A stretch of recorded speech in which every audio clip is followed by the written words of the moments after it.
नमस्कार, स्वागत है आपका कमोडिटी निवेश में, जहां हम आपके कमोडिटी से जुड़े तमाम सवालों के जवाब देते हैं। सवाल पूछिए, नंबर है 9136934058 पर आप अपने सवाल हमें व्हाट्सएप करें, नाम भेजें, शहर का नाम भेजें, फिर अपना सवाल भेजें। साथ ही आप हमारे सोशल मीडिया पेज के जरिए भी अपने सवाल हमें भेज सकते हैं। आपके सवालों के जवाब देने के लिए हमारे साथ 4 मेहमान हैं। जिगर धर्मशी हैं मोतीलाल ओसवाल से, वीरेंद्र वकील साहब हैं पैराडाइम कमोडिटी से, अजय केडिया हैं केडिया कमोडिटी के, और करेंसी मार्केट पर राय देने के लिए तपिश पांडे हैं, सीनियर रिसर्च एनालिस्ट है एसएमसी ग्लोबल के। आप सभी मेहमानों का ईटी नाउ स्वदेश पर स्वागत है। तो चलिए शुरू कर लेते हैं। सबसे पहले करेंसी मार्केट की चाल देख लेते हैं। रुपए में जिस तरह की कमजोरी देखने को मिल रही है, आज इंट्राडे में 78 रुपए 84 पैसे के नए निचले स्तर तक डॉलर के मुकाबले रुपए आज पहुंच गया। पहली बार ये लेवल आज देखने को मिला। हालांकि क्लोजिंग 78 रुपए 77 पैसे के स्तर पर हुई। आधे % से ज्यादा की गिरावट आज दिन के दौरान देखने को मिली। हमारे साथ तपिश है। तपिश, बताइए क्या ऐसे ट्रिगर हैं जो रुपए में इतनी गिरावट आ रही है, या एक्सपायरी का दिन था, एक्सचेंज पर एक्सपायरी का दिन था करेंसी मार्केट के लिए, उस वजह से इतनी कमजोरी देखने को मिली? Good evening sir.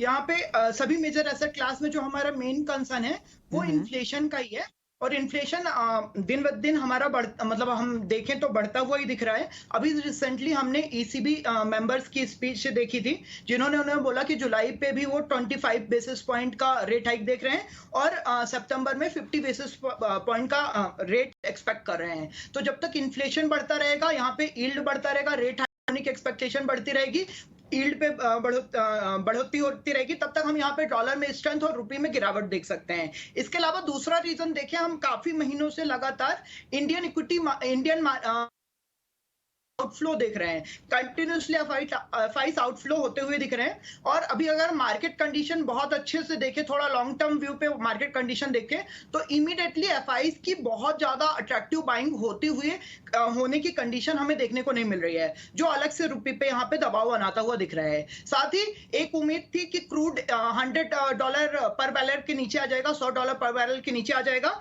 जो हम उम्मीद लगा के बैठे थे। बट अभी रिसेंटली हम देखें 100 उससे पहले ही क्रूड भी वापस अपनी उछाल पे वापस पहुंच गया, वापस वो $110 के ऊपर पहुंच गया, जो अगेन हमारे ट्रेड डेफिसिट को हैम्पर कर सकता है, जिससे रुपये में और ज्यादा गिरावट देखने को मिल सकती है। यहाँ पे अभी हमारा जो टेक्निकल चार्ट्स की बात करें, टेक्निकल चार्ट में ऑलमोस्ट सभी मेजर रेसिस्टेंस यूएसडी आईएनआर का future as well as spot का चार्ट तोड़ चुका है। अभी यहाँ पे इमीडिएटली कोई रेसिस्टेंस नहीं दिख रहा है। मंथली चार्ट पे जरूर हमें 7960 का एक रेसिस्टेंस देखने को मिल रहा है, बट यहीं पे डेली और वीकली चार्ट में हमें कोई भी मेजर रेसिस्टेंस देखने को नहीं मिल रहा है। हालांकि यहाँ पे अगर हम बात करें ट्रेडिंग सेटअप पे, अभी यूएसडी आईएनआर अपने ओवरबॉट जोन, जिसको हम ओवरहीट जोन भी बोलते हैं, उस पे ट्रेड करता हुआ दिख रहा है। और लास्ट 2-3 साल का अगर हिस्टोरिकल डेटा देखें, यहाँ से एक छोटा सा करेक्शन देखने को मिलता है, बट इसका मतलब ये नहीं कि हम रुपये पे पॉजिटिव व्यू एक्सपेक्ट कर रहे हैं। कोई भी करेक्शन आपको यूएसडी आईएनआर पे देखने को मिलता है तो इसमें हम बाय ऑन डिप की स्ट्रेटेजी फॉलो करेंगे।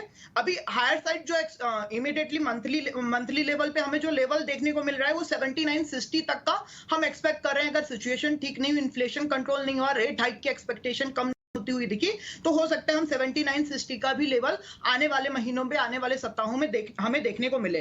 साथ ही हम बात करें यहाँ पे, अगर हमें कोई कितना डिप अगर मिले तो यहाँ पे हम बाई करें, तो हमें 30 पैसे का 25 पैसे का भी अगर कोई डिप मिलता है तो उसमें बाइंग अपॉर्चुनिटी काफी अच्छे से क्रिएट कर सकते हैं। अभी स्पॉट पे जो हमारा स्टॉप लॉस बन रहा है 78.25 का काफी डिसेंट स्टॉप लॉस बनता हुआ दिख रहा है।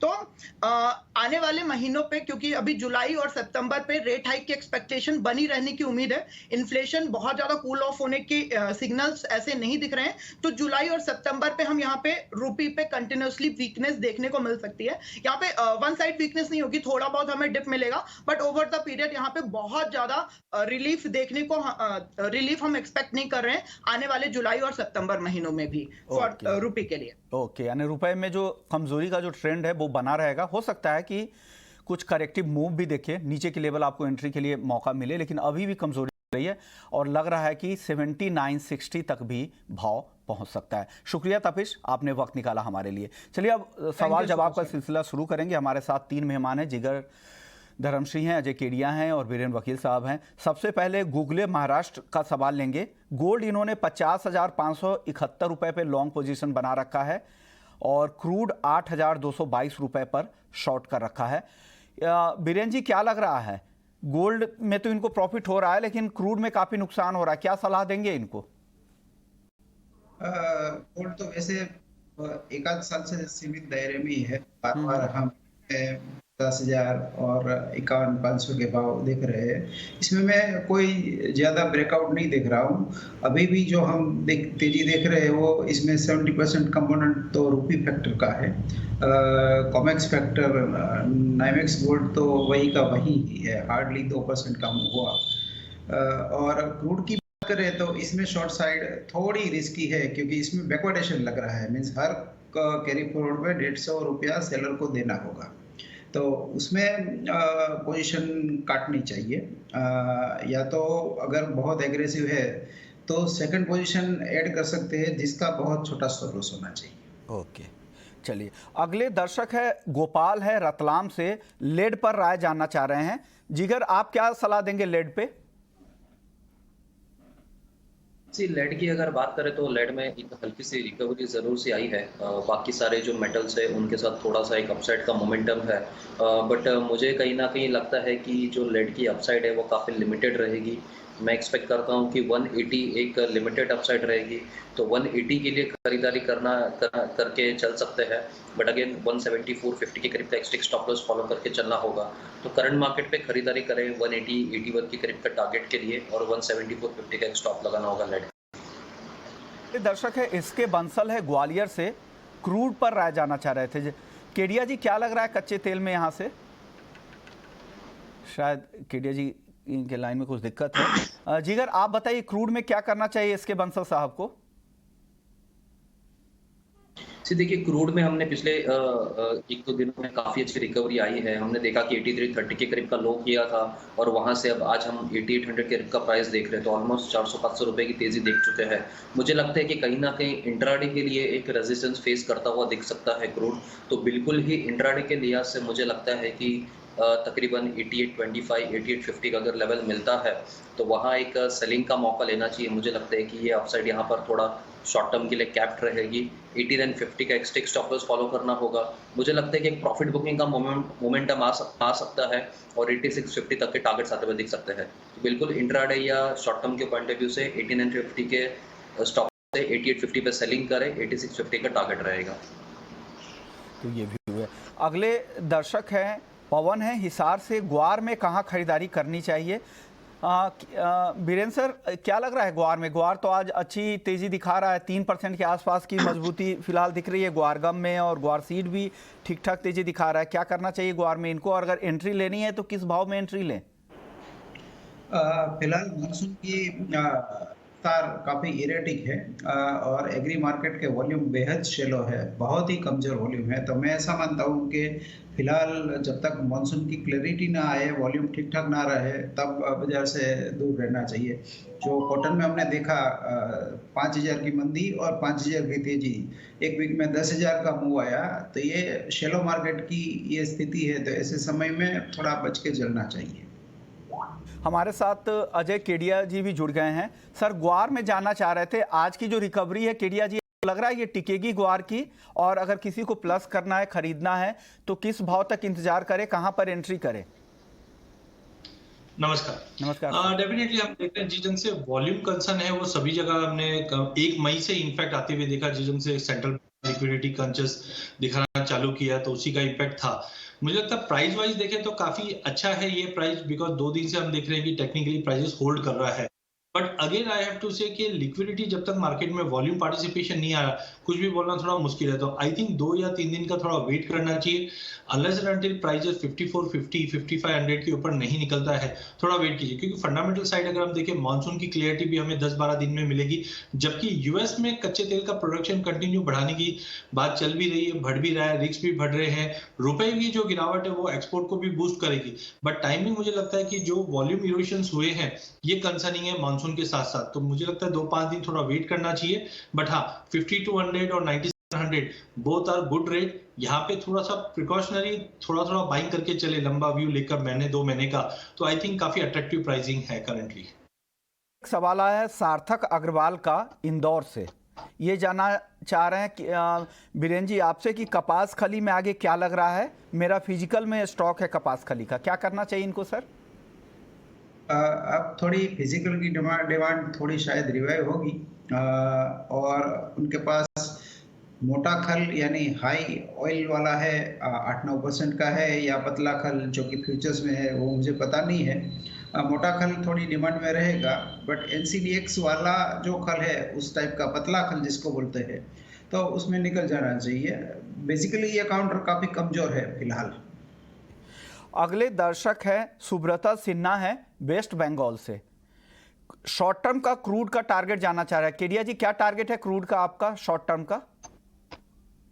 कच्चे तेल में वैसे उम्मीद थी कि प्राइसेस में फर्दर गिरावट आएगी, जिस ढंग से यूएस और बाकी एजेंसीज कोशिश कर रही है कि प्रोडक्शन बढ़ाया जाए, बट अभी भी हम देख रहे हैं कि सप्लाई, चाहे हम लीबिया की बात करें वहां पे भी पॉलिटिकल अनस्टेबिलिटी बनी हुई है, रशिया से भी आउटपुट बढ़ नहीं रहा है, ओपेक की जो मीट है ये हफ्ते में, यहाँ पे भी ऐसी कोई गुंजाइश नहीं कि इमीडिएटली प्रोडक्शन बढ़ जाए। तो हमें लगता है ब्रेंट है वो वापस 120 से 112 का जो ब्रॉडर रेंज है इसमें आ जाएगा। डोमेस्टिक मार्केट में रुपए में जो गिरावट है ये प्राइसेस को कहीं ना कहीं सपोर्ट दे रहा है, जिसके चलते हमें लगता है कि प्राइसेस 9000 के लेवल पे टच कर जाएगा, बट सस्टेनेबिलिटी डाउटफुल है, बिकॉज रोज हम देख रहे हैं कि नए डेवलपमेंट्स बढ़ रहे हैं और रिसेशन का खतरा अभी बढ़ा है। तो बिल्कुल शॉर्ट टर्म के लिए अगर हम बात करें तो पॉसिबल है 8900 से 9000 का लेवल छू सकता है प्राइसेस, बट सस्टेन नहीं करेगा।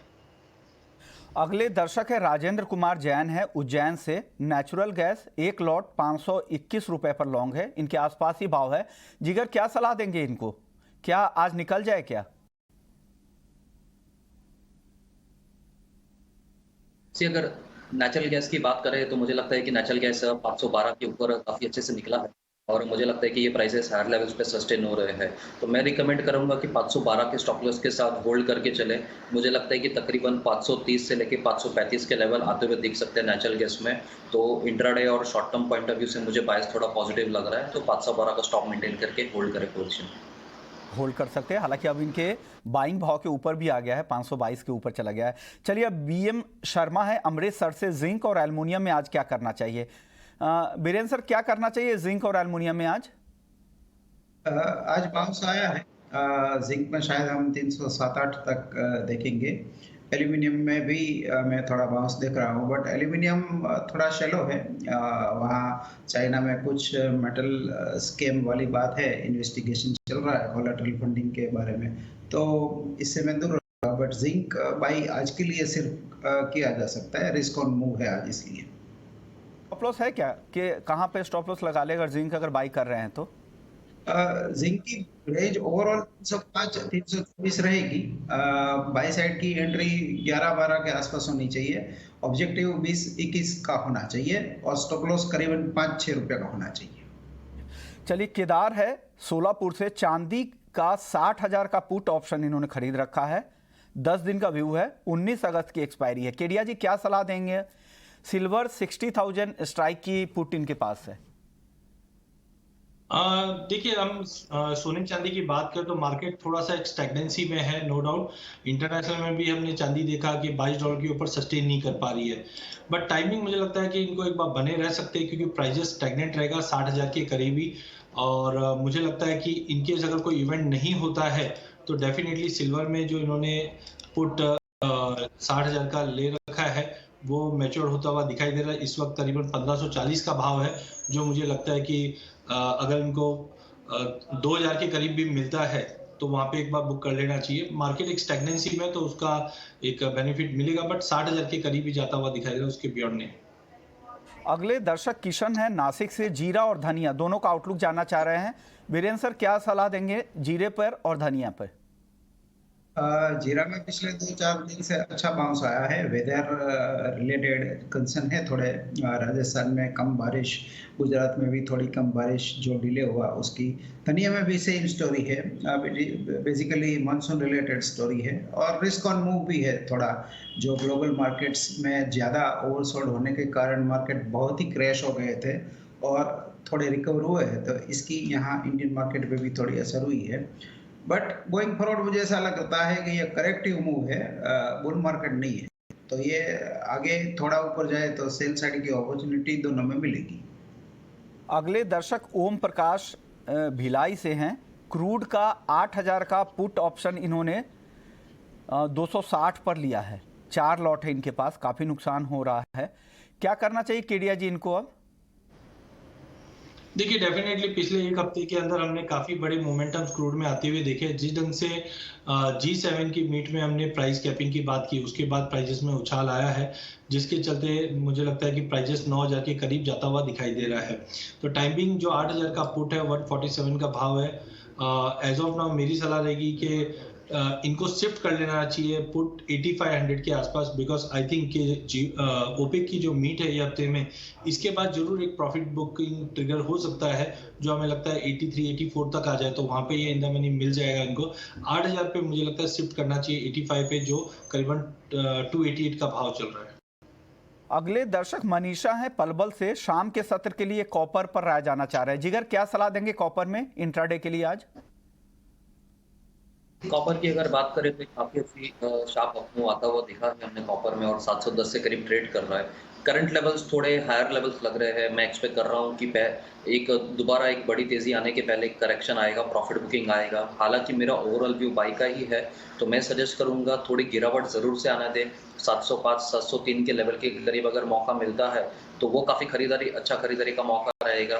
698 के करीब का एक स्टिक स्टॉप लॉस मेंटेन करना होगा, और इमीडिएट टारगेट 712 का रहेगा। 712 का लेवल अगर ब्रेक हो जाता है तो मैं एक्सपेक्ट कर रहा हूँ कि 717 के भी लेवल्स आते हुए दिख सकते हैं।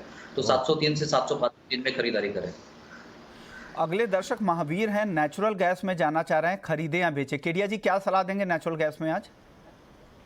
देखिए नेचुरल गैस में हमने पहले भी देखा कि यूरोपियन मार्केट अभी भी टाइट है। यूएस में जो हमने एक कैजुअलिटीज देखी थी, उसके बाद प्राइसेस में एक अच्छा खासा उछाल के बाद फॉल भी आया है। टाइमिंग मुझे लगता है कि प्राइसेस के अंदर जो पिछले हफ्ते की गिरावट थी, ये एक बाउंस दिखा रहा है, जो 535 से 540 तक का लेवल दिखा सकता है। तो करंट रेट से लेके चल सकते हैं 510 के स्टॉप लॉस से, जो 535 तक के लेवल हम हायर साइड पे देख पाएंगे। अगले दर्शक हैं क्रिश हैं दिल्ली से। कॉपर में अब क्या करें? बीरेन सर, क्या करना चाहिए कॉपर में क्रिश को? कॉपर में आज तो मैं बाइंग साइड करूंगा 702-704 के आसपास। बट अगर किसी को पोजिशनल ट्रेड लेना है तो और इट इज बेटर कि 711-12 पे शॉर्ट जाके आगे 680 तक मिल सकता है, क्योंकि ये डीपर डाउनटर्न है। अगले दर्शक सलमान है नवी मुंबई से। मेटल प्राइस का आउटलुक जानना चाह रहे हैं। जिगर, मेटल पर ओवरऑल आपका आउटलुक क्या है सलमान के लिए? देखिए ओवरऑल अगर मैं मेटल्स एज अ कॉम्प्लेक्स की बात करूँ तो शॉर्ट टर्म में अपसाइड ज़रूर है, बट ये हायर लेवल्स मुझे लगता है कि सस्टेन नहीं कर पाएंगे। जैसे मैंने अभी कहा कि कॉपर में एक 712 से 717 का लेवल है, तो मुझे लगता है कि अपसाइड कहीं ना कहीं कैप्ट रहेगी वहीं पर। जिंक की अगर बात करूँ तो जिंक का मुझे अपसाइड जो रेजिस्टेंस है 310 के करीब तक का लग रहा है, उससे ज़्यादा अपसाइड नहीं एक्सपेक्ट कर रहा हूँ। एल्यूमिनियम थोड़ा करेक्टिव में रहेगा। एल्यूमिनियम मुझे लगता है कि किसी को अगर मौका लेना है तो 216 के करीब एक बार सेलिंग करके 218 का स्टॉप लॉस लगाए और 211 तक का टारगेट आ सकते हैं। सारे मेटल्स में अपसाइड जरूर से आती हुई देखिए, बिकॉज रिस्क ऑन सेंटिमेंट थोड़ा सा इंप्रूव हुआ है, बट अगेन काफ़ी ज़्यादा ग्लोबल अनसर्टनिटी है, डिमांड कंसर्न्स रहेंगे। चाइना में नो डाउट लॉकडाउन थोड़े ईज जरूर हुए हैं, जिसकी वजह से अपसाइड मूवमेंट आती हुई देखी है, बट कहीं ना कहीं अभी भी स्ट्रगल है, ग्रोथ कंसर्न्स अभी भी रहेंगे। तो मुझे लगता है कि जो तेजी है वो लिमिटेड रहेगी, और हायर लेवल से जैसे मैंने रेजिस्टेंस बताए हैं वहां से दोबारा एक सेलिंग प्रेशर आता हुआ दिख सकता है। अब अगले दर्शक महेश हैं हैदराबाद से और अनुज गुप्ता है झांसी से। दोनों का गोल्ड पर राय जानना चाह रहे हैं। केडिया जी क्या करें इंट्राडे के लिए गोल्ड में ये दोनों? देखिए गोल्ड में हम देख रहे हैं डोमेस्टिक मार्केट में प्राइसेस एक रेंज में अटक चुका है, जो 50-500 के नीचे प्राइसेस सस्टेन नहीं कर पा रहा है, और ना ही 51-100 के ऊपर। आज रुपए की गिरावट के चलते कहीं ना कहीं प्राइसेस को सपोर्ट मिल रहा है। इसी को देखते हुए 50-700 के करीब गोल्ड को लेके चलिए, 51-100 का इमीडिएट टारगेट रहेगा। अगले दर्शक है अनूप सिंह है राजस्थान से। मस्टर्ड पे राय जानना चाह रहे हैं। बीरेन सर क्या सलाह देंगे मस्टर्ड पे अनूप को? उसका ये फंडामेंटल कमजोर है। जो तेलों में खाने के तेलों में जो मंदी आई है ये देखते हुए, और इसकी स्टॉक भी काफ़ी ज़्यादा है, करीबन 60 लाख टन मस्टर्ड अभी पड़ा होगा एज ऑन टुडे। तो यहाँ अपसाइड काफ़ी लिमिटेड है, यहाँ से डाउनसाइड है। अगर स्टॉक है उनके पास तो निकल जाना चाहिए। ओके, अगर स्टॉक है तो निकल जाइए, डाउन साइड दिख रहा है यहाँ से। अगले दर्शक है नरेंद्र कुमार जैन है रतलाम से। सिल्वर 61,200 आज आएगी क्या? क्या लग रहा है जिगर, 61,200 तक सिल्वर जा सकती है क्या? देखिए सिल्वर में मुझे थोड़ी सी तेजी जरूर से दिख रही है, बट मैं 61,000 के ऊपर प्राइसेस आएंगे उतना अपसाइड का मोमेंटम तो नहीं दिख रहा। थोड़ा बेस मेटल्स के सपोर्ट की वजह से प्राइसेस थोड़ा ऊपर जरूर आए हैं। मुझे लगता है कि कहीं ना कहीं 60,800 के करीब तक का एक लेवल है, वहां पर मैं सिल्वर का टारगेट एक्सपेक्ट कर रहा हूँ इंट्राडे के लिए। तो वहां तक आए तो एक बार एग्जिट कर लेना चाहिए। और दूसरी तरफ अगर कोई भी पोजीशन है खरीदारी में तो मुझे लगता है कि 59,800 का स्टॉप लॉस भी स्ट्रिक्टली फॉलो करना है, बिकॉज अगर ये प्राइसेस इसके नीचे ब्रेक होते हैं तो दोबारा से थोड़ा करेक्शन आता हुआ दिखेगा। तो अपसाइड में 60,800 के करीब आता है तो एग्जिट कर ले, और 59,800 का बाइंग पोजीशन का स्टॉप लॉस रहना चाहिए। जी आपसे पूछना चाह रहे हैं कि ग्वारसीड का ओवरऑल लॉन्ग टर्म आउटलुक आपको कैसा लग रहा है?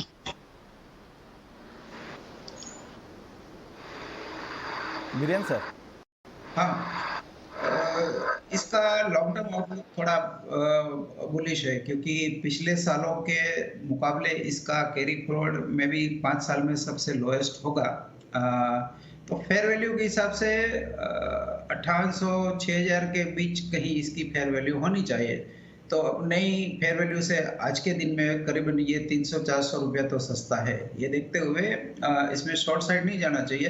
फिजिकल इन्वेस्टर के लिए ये अट्रैक्टिव बाइंग का दाम है। फिजिकल के लिए अट्रैक्टिव बाइंग का मौका है। हालांकि लॉन्ग टर्म व्यू है तो लॉन्ग टर्म नजरिया जानना चाह रहे थे। चलिए अगले दर्शक है राहुल है मुंबई से। कॉपर 10 लॉट इनको बाई करना है, किस रेट पर बाई करना चाहिए? केडिया जी क्या सलाह देंगे? 10 लॉट है, हेवी पोजीशन लेना चाह रहे हैं, टारगेट और स्टॉप लॉस दोनों बता दीजिएगा। देखिए व्यू थोड़ा सा इनको लंबा लेके चलना चाहिए, because as of now market में अनसर्टेनिटी बनी हुई है। हमने 880 से प्राइसेस को करेक्ट होते हुए देखा, 680 तक के भी लेवल देखा है। कहीं ना कहीं 680 का एक स्ट्रॉन्ग सपोर्ट बन रहा है, तो आई थिंक 700 के करीब लेके चलिए, 680 का स्टॉप लॉस रखिए। इमीडिएट में 722 का पहला रेजिस्टेंस रहेगा, अगर ये तोड़ देता है और ये महीने भर का व्यू लेते हैं तो मुझे लगता है 736 से 740 तक का भी लेवल देख पाएंगे। अगर इनका इमीडिएट ट्रेड लेना चाहते हैं तो मुझे लगता है आज के सेशन में 706-7 के करीब लेके चलिए। 714 का पहला टारगेट अगर ये तोड़ता है तो 716 तक का लेवल दिखा देगा। लेकिन स्टॉप लॉस जो भी हो, अगर पोजीशनल थोड़ा लंबा अगर नजरिया रख रहे हैं तो 680 का स्टॉप लॉस लगा ले। इंट्राडे के लिए तो 703 रुपये का स्टॉप लॉस जरूर लगा ले। तेजी का नजरिया है 714 के टारगेट के लिए। इंट्रा 1-2 दिनों के लिए खरीद सकते हैं। लंबा है तो 722 पहला रेजिस्टेंस है, फिर आप बाइंग लेवल के ऊपर भी अपना ट्रेलिंग स्टॉप लॉस कर सकते हैं। शुक्रिया केडिया जी आपका, बीरेंद्र सर आपका, और साथ ही जिगर आपका। आप लोगों ने वक्त निकाला और दर्शकों के तमाम सवालों के जवाब दिए।